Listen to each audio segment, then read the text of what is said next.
BNP সরকারকে বলবো, যদি বলেন আপনারা জনগণের পক্ষে আছেন, তাহলে জনগণের দেওয়া গণভোটের রায় সেটা আপনাদেরকে বাস্তবায়ন করতে হবে।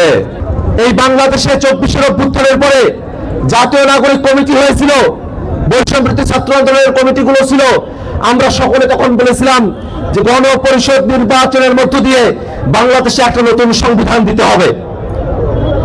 কিন্তু বিএনপি বলেছিল যে গণপরিষদ না, সংসদের মধ্য দিয়ে সমাধান হইতে হবে।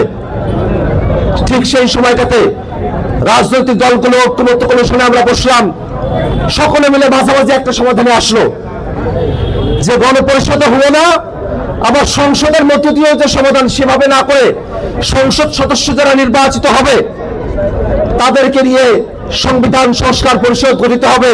সেই সংবিধান সংস্কার পরিষদের একটা গাঠনিক ক্ষমতা থাকবে, নতুন করে সংবিধানের ভিত্তিমূল রচনার একটা ক্ষমতা থাকবে, এবং আমরা যা কিছু সিদ্ধান্ত গ্রহণ করেছি গণভোটে যা কিছু পাশ হয়ে আসবে সংবিধান সংস্কার পরিষদের মধ্য দিয়ে সেগুলোকে কার্যকর করা হবে। AKS অর্জন করলো গিনেস ওয়ার্ল্ড রেকর্ডস।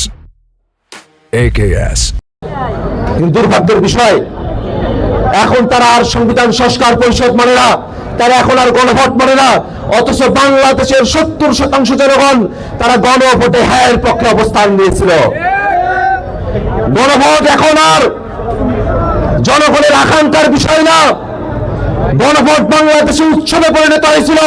গণভোটের মধ্য দিয়ে বাংলাদেশে একটা সিদ্ধান্ত এসেছে, গণভোটের সিদ্ধান্ত না মানা হলো জনগণের সিদ্ধান্তকে অমান্য করা।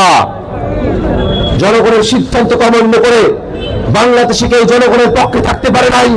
অতএব আমরা বিএনপি সরকারকে বলবো, যদি বলেন আপনারা জনগণের পক্ষে আছেন, তাহলে জনগণের দেওয়া গণভোটের রায় সেটা আপনাদেরকে বাস্তবায়ন করতে হবে।